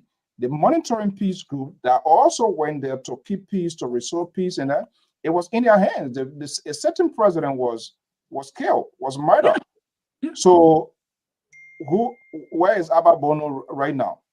Well, Abba Bono can be called to testify, but you can't charge him. You only call him to testify. Go ahead, bring it up. He could be a I got some important people on the show tonight. Brigable, go ahead. Brigable, are you there? Okay, hold on. All right, go ahead, Brigable. Okay. I think, Mr. So, you know, sometimes I can listen to my uncle and Emma job, but sometimes I find it difficult to understand and to accept the analysis. But I have to accept it because that's a view. First of all, let me just discuss the thing.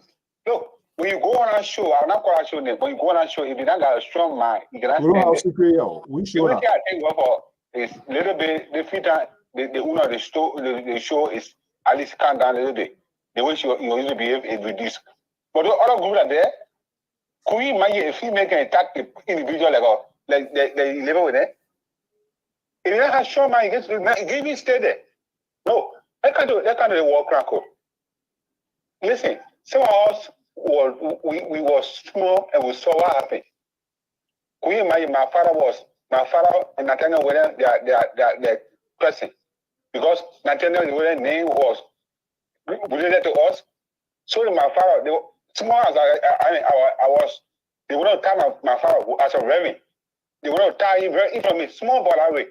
I can still imagine how it's a play on me. So to see, nobody want for to be forgiving. Oh no. Look at the contrary. You look at 20 years ago, we get all the oil mills in the country. Through a reconciliation. The owner of the war was part of the Sunni and was a president. He brought TLC. Even the recommendation that made in a TLC, if that recommendation will be kept, the war will not even be done.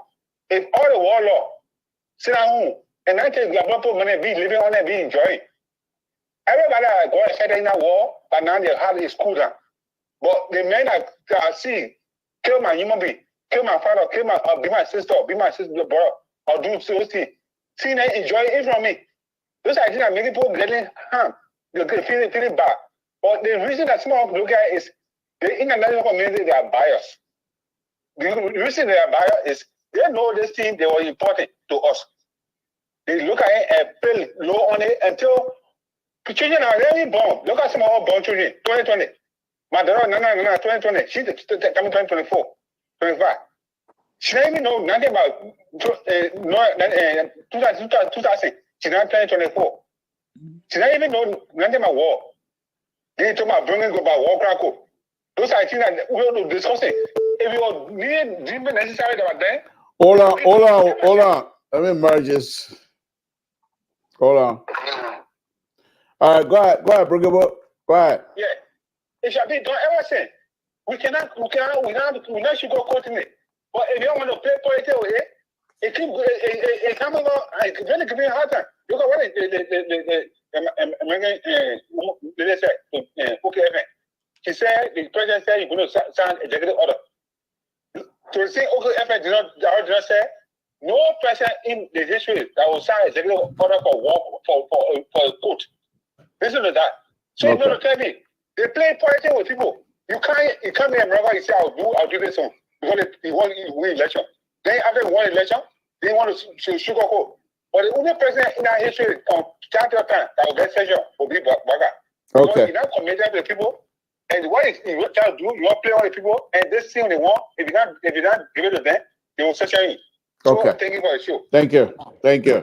Let's go, Mr. Davis. You're next. Go ahead. Yeah, the thing we're playing with, we're playing with fire. May I suppose anything that means that will bring all the people to justice, whether economic, whether war crime. But if not, the other people bring our own to the myself. So the people is sitting down there, the people writing what they election in the office, they know they do that They put it in the open or not except for all the things that they do, and because they know they can see, or they know they can tell. They know the people not accept it. So in all the people in the diaspora, or whatsoever form, do go through the same thing to them, they will accept it too. Now what we try, what we will support him in the future, so they will not accept anything I mean. Just take a sample like letter. Anything I mean, it will come. But it will not accept it, will just support people, for people to be stealing, for people to be telling and to go free. They mean like we're not ready for peace here. Thank you. Thank you. All right. Okay. I think that would be, let me just take this up. Let's go ahead and wrap it up, guys. So, Mr. Josh, before you give your closing here, let's just go around here, then we can do the closing after that. The question now is, it seemed to me that many Liberians are anxious to have this war crime court.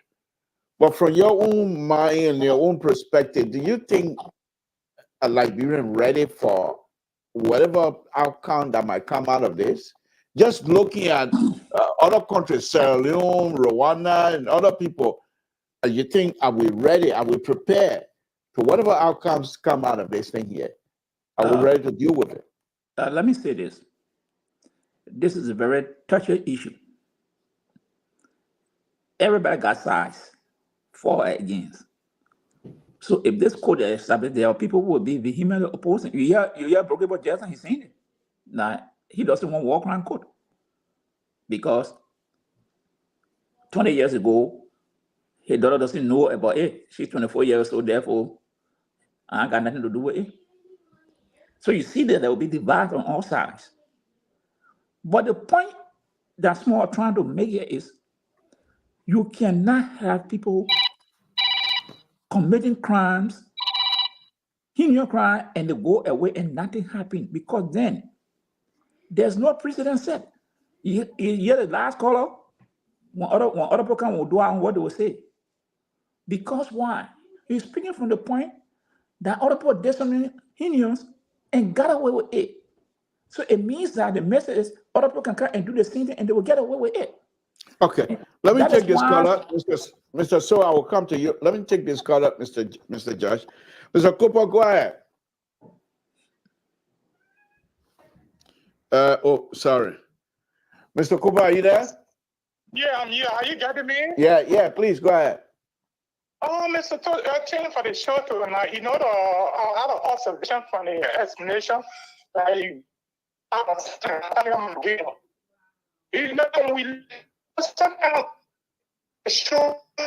Your phone is bad. Your phone is bad, Mr. Cooper.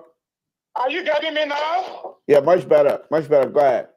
Okay, what I was saying concerning Matana McGill, when they asked him concerning the war crime, economic crime, listen to the last statement he made. He said we will support the war crime, economic crime for the international community to carry on. But for the war crime, for the international community to carry on. But the economic crime, we will let it to be done locally. So what is he trying to say? Because they are exploiting the country, they don't want for the international community to bring the economic crime. Because when they bring the economic crime on the local level, that means they will bribe the judges. They will make their way through. So we got to look at it because he said the economic crime will be local, but the war crime will be international. So I feel somehow that many have something under their sleeve that they are only looking under the war crime, but they don't want to they don't want to bring all the economic crime to the international community. Thank you, Mr. To. Thank you. All right, folks, that will be the end of the call tonight. Mr. So, let me come to you now. As you can see, even just from LPR conversation, it seems like there's little not split, but disagreement in the form and what have you. The question also go to you, sir, is do you think we're ready to deal with this thing here, whatever way it turn out? Will it be accepted? It's not a matter of being ready. Even we'll say 4, 5, 6 years from now, you always have the voice view when it comes to this sort of issue. Which, and I think the reason a lot of people where we have to give a listening ears, other people find on was, I wish we were adopted the Sierra Leonean style. they did it, and that been deported behind it. But Liberians, we are noted to procrastinate. The two faces value. You want to do this, you don't want to do it. We'll do it. People will feel bad. People will feel hurt. But all in all, what screwed this whole thing up was more or less people who profess to be a real advocates or who were seeking answers to this tyranny that went on, whether from the GOL at the time, all of the factions and all of the people, didn't go in it with that sort of neutrality, with that neutral mind of finding solution to the problem and that will hold people accountable. It comes back to the point of people that were in charge, because these sort of things, when you're doing it, you got to have an open mind. It's not about yourself. It's not what you want to see happening as an individual, because you represent the institution. You are making some strong and high decisions, for the country. Obviously, people will be for, people will be against. So you have to put yourself in a position that things that you say, things that you want to do, for people to trust and rely, on you. So probably there were people who yesterday believes the work of this committee, but as time progresses, time change, moving here and there, they start having different view. Why? Because of the reality of things that they see happening today. This was not a guy who I saw 2, 4, 5 years ago. See what he's doing. And then different things began to click in their mind. Well, I don't think he was doing it in an honest fashion. Not knowing it was a deceit, it's a hypocrisy. See what he's doing now. So this judgment began to incite into individuals' life, and it began to give a different interpretation to say, wait a minute, this was done in an honest fashion. So that's the kind of problem we are having today. I see. Okay. Let's go ahead. Let's go around and close this thing. Mr. Judge, what will be our closing so we'll get out of here? Let me say this. I think this is a hard button issue. On all sides, people are emotionally charged, those who are against and those who are for. But we have to look at the country as a whole and look at other countries. If today they say looking for people who put in the concentration camp in Germany, then why we can't do it right? Because the fear is some of us, if none of these people are accountable, the likelihood of this thing happening again is there, because history had taught of this thing here. Like I always used to, like I sometimes say, the Samson War, those 75 chiefs that were killed by government, nobody was accountable for it. The Samson War, 1936, 1241, those people that were killed, nobody was accountable for it. And these are patterns. So we saw this war. People made reference to the Samson War. So people must be accountable. Let me say this to people. You think other people feel, people who they saw as a representative of the ethnic group, of the tribe, and just slaughter daylight in front of them. To just when people smile, you think the red smiling with you? No, it stays in the heart. And they cannot see a grave of that person. And you think these people are happy with you? No. So we have to bring closer to this thing here.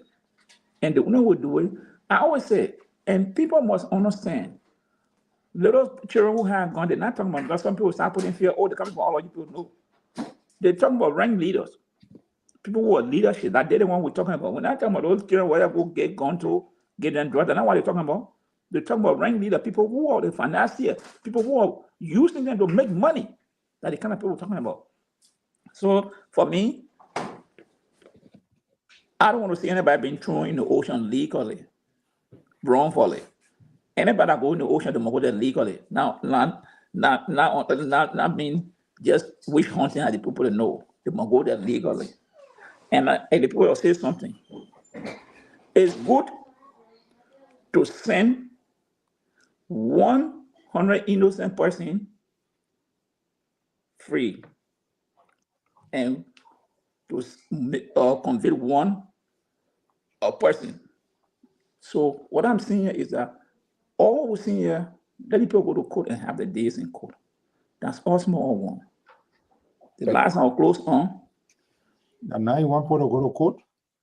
I know advocate for people to be put on firing squad. I just want justice. But you're telling people to throw them out? Oh, yeah, throw who out? But throwing them out, it doesn't mean what? You can't throw someone out if he enters someone illegal, they can't push you outside. So look, all I'm seeing, the people who joined where they said they went and fool and put them on the government payroll, let it kick them out. Okay. Let it kick them out. Because if they wanted to help them, they would have put them through the rightful channel. That means you tie the incoming government hand to get rid of it will be a little bit difficult. But what it is, supplemental payroll and what have you, that thing is nonsense. We got to stop it. And the black people must do a better job too, because they too making a whole lot of missteps. Thank you. Go ahead, Mr. So. Well, I saw the Right Reverend Senator Prince Johnson anointing someone. So I'm waiting to see that. I want to see the outcome of that. You're not waiting for your own anointing? You're not waiting for your own anointing to Prince Johnson? Where the guy that is contesting, he producing a candidate, he was down in the church and he was anointing him and all of that. I'm also watching to see the race in our own county. They represent the late Williams seat has been heavily contested.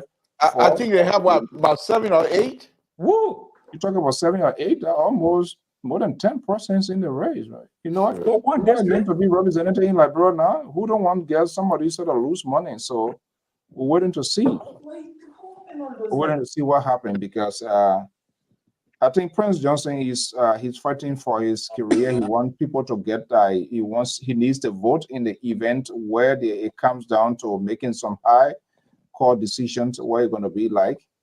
That's what we're waiting to see happening. I see. But look, honestly, on this thing here, I don't know until it happens then. But from what I see, to the politics and it's also the invisible hands in it. People want to certify the base, what people voted for. This sort of conversation will just go full blast, and all of a sudden it's submerged. But I mean, it is why it is. But until it happens, it doesn't mean that I don't want it to happen. I think people should be held accountable as a deterrent to avoid future things from happening. But let's see what our people, those who have the gavel to make these decisions, whether they have the balls to take those hardcore decisions. That what we are waiting to see. Okay. Thank you guys for joining me tonight. Let's try and do it again tomorrow. Tomorrow I'll try to see, please read on the recommendation, the TRC recommendation, so that we can have some conversation on that as well, because I want to know what are some of the recommendations from the TRC and what are some of the recommendations that you think that can still be implemented in today's Liberia. And then the second thing I also want to discuss is this this technology. How is it fitting with the Liberian population in terms of even the leadership? Are they quite on board with this thing, or that we're going to be stuck in it again for a long time to come? But I want to thank all of you and say thank you very much for joining us. Before you go, can we just play this obituary here? Go ahead. Announcement. Yeah, go ahead. Go ahead. So let's get these sort of announcement too of our.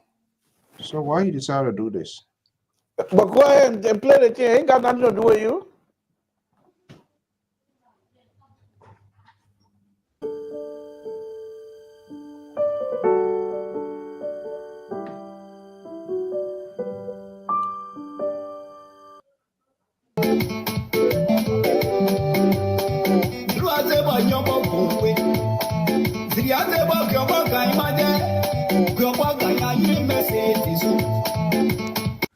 want to interrupt this interlude of traditional song to bring you this obituary announcement from our obituary photo of the Liberia Public Radio and LPR-TV. Even though most people might have heard it by now, but with the deepest sadness and heaviest of hearts, we once again take this time to announce to the general public the passing of our friend, brother, father, and leader, Mr. Peter Rees Vincent, who passed away unexpectedly on Saturday, February 23, 2024. Mr. Rees Vincent, as he was commonly called, was the president of the Graduate Associations in America's Georgia chapter from 2010 until his death in 2024. Besides serving as the leader to the Grenadians in the state of Georgia, Mr. Vincent once served as the national president of the Nearwood Development Associations in Americas Incorporated for 3 years. He led by the example with his intellect, generosity, humility, diligence, and creativity. Mr. Vincent was a true son of Granger County and a patriot who put his heart and soul into anything that has to do with his county. He will be greatly missed by all. We are therefore calling on all friends, family, loved ones, acquaintances, and anyone whose life has been touched by Rees Vincent to put our hands around his family during this time of difficulty. Any form of support to the family, especially financial, in honor of his great man and leader, will greatly welcome. All financial contributions should be sent to Ruth Alice Bamu. Cash app is 763-639-2294. Zelle 763-639-2294. This obituary announcement was brought into Liberia Public Radio by Mr. Michael Rees, brothers of the deceased, on behalf of the family. So, as you know, Rees Vincent, good friend. I remember when I was president for Boston District Association, just in that interim, he was also of the Nearwood Development Association. He has been the chapter president.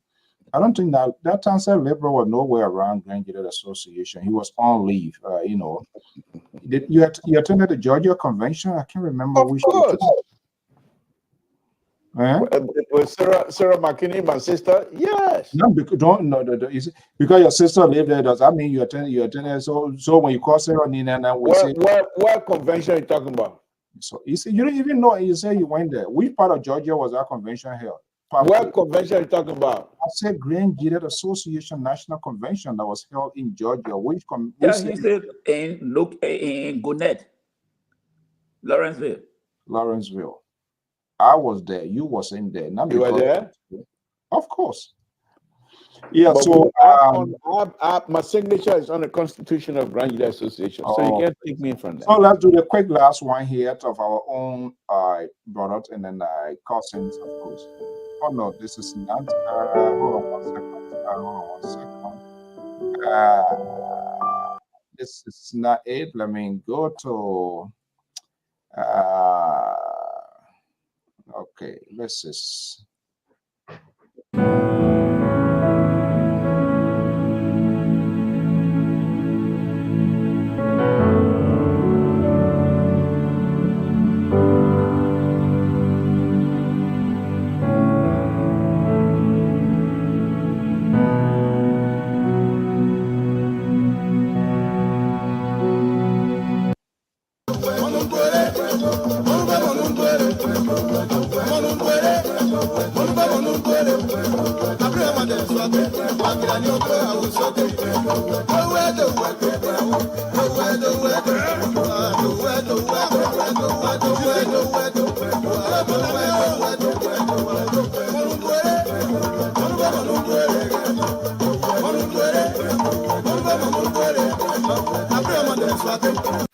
I want to interrupt this interlude of music to bring you this obituary announcement from the New England Bureau of the Liberia Public Radio. Sunrise, January 27, 1958. Sunset, March 22, 2024. It is with great sadness that we announce the passing of our beloved father, husband, grandfather, brother, uncle, cousin Jerry Zia. This sudden event occurred on the morning of March 22nd, 2024, at his home in Ramsey, Minnesota, USA. He leaves to mourn his beloved wife, Lancourt Annette Urit Zia, his children, Geraldine Zia Adams, Ninety Talit Zia, Pa Zia, Florence Salive, Bianca Zia, and Gerald Zia, his sibling Wosint Zia, Samuel Zia, Arnold Zia, Helenont Zia, his grandchildren Selenant Kotu, Emmett Adams, Jermaine Adams, Shawinant Adams, Amoyat Zia, and Iranian Zia, in addition to nieces, nephews, cousins, and in-law. He is predeceased by his parents, Bokos Zia and Rube Zia of the Republic of Liberia, his brothers, Joseph Zia and Josiah Zia. The homegoing celebrations are planned for the weekend of April 26 and 27 in Minnesota, USA. This obituary announcement was brought into Liberia Public Radio by the widow of the deceased, Lancourt Annette Urit Zia, and children. So very, very tough time. By the grace of God, we will be there.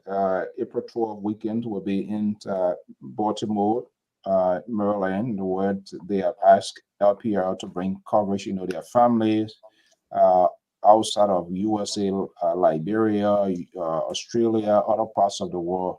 So we're going to be bringing those live happening. Reeve Vincent was a good guy. And of course, our own cousin, uncle, brother, Jerry Zia. The 26th of March weekend as well, we will be in Minnesota. And sadly, before we go, Samson, I just saw, I don't know whether you had the opportunity to see that in the group chat from the Green Cadet Association, I believe the chapter president in Maryland, Baltimore, wife, who happens to be the chair lady, it was reported that she also passed away. So it's just, I don't know, we're just in a crazy world. I saw that in the group chat. Just thought that our prayers and thought goes out while they are in the process to lay another son to rest in Baltimore, Maryland area. Here we go, to chapter president, wife, passed away. But our prayers and thought goes out to all of the bereaved family, and we are all. It's a tough one. Liberal, you are addicted of monitoring the live screen. Somebody I think wants to talk to you. Maybe that one of your liberal patron wants to talk to you, I believe. Private conversations. So I'm gonna reach out I'm gonna send my number up to that person and we'll talk. So what kind of private conversation then? That one of the questions? If it's not private, we'll talk to public, but it's private. But then they should not put it on our feed. Yeah, is that too? Pat Joy. They get a saying that say no bad bush for a child. No, I went to Minnesota the other day. Two or three persons confronted me about this guy. I'm like, seriously? The liberal is love on this program, folks. they said, but I tell you, there was a good girlfriend. Whatever. Good night. But then one of them said, they probably allow him, but the only thing he just said that my hair work, my hair not fade, nobody more there. That he was a high hair child. I said, oh, you don't know. People used to be fighting crazy. That it wants sedition, then to do, yeah. Okay, Mr. Tinsanga, the liberal will reach out to you. And look, those of you who are following us, you're so straight. You're so straight. Yeah, the liberal are bam, man, but I don't know why you're doing with me. But to all our followers, just in case, there are different services we render here. We don't just want to ask for money. We must provide some sort of service. It don't have to be obituaries. It can be a birthday, it can be an anniversary, it can be a convention, so wherever it is, inside Liberia, right here, let us know. We have the ability to capture real-time live images, bring you live stream, get it on YouTube, major social network. We can do it, promotional business and stuff like that. That's what we want to do. Not that we don't want money, but we must provide some sort of services to you, a service to you, then you give us money. And that way, we reciprocate. You give to us, we give it. So, folks, Liberia, thank you so much. Amos Joy from the far right, Atlanta, Georgia, man. Yeah, Still on Trump. Oh, you wanted the Trumpers? No, I still stay behind him. They were fighting the more DA from the case. I don't know what Georgia says are so controversial. All right, guys, we'll run out of time. Thank you guys very much. I mean, we're going to stick with a schedule that the CEO put up. That's the schedule every one of us is going to stay with from now on, I hope. Thank you, Mr. Soul. Emma Joy, did you hear what he said? Yeah. So come back here tomorrow. You would think he would want to come intimidate people both here. Honor my fault. Good night. The man said you got to teach him how to put the names down there. And he won't go to class. Again, folks, Samson told Liberia Public Radio, I want to thank all of you. Tony E, thank you for all the writing. Thank you for everything. Thank you for the phone call. We just have to do this thing here from time to time. We'll be back here again tomorrow. We'll be discussing specifically the war crime code, but the recommendation that the chairman is pushing for this government to accept, to implement. We'll try to go into that, and I hope some of the panel will be able to have the opportunity to read it. Okay. Singer, my number is right there, 916-533-2048. If you can reach out, we can have a conversation, whatever it is you want to talk about. But thank you for your participation tonight, and we always welcome your view, and we appreciate you following on. Because of you, we also have to be on here, and we say thank you very much. Again, folks, Samson to Liberia Public Radio. I will say good night to all of you. It's been a wonderful, wonderful evening. Good night, folks.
Yo.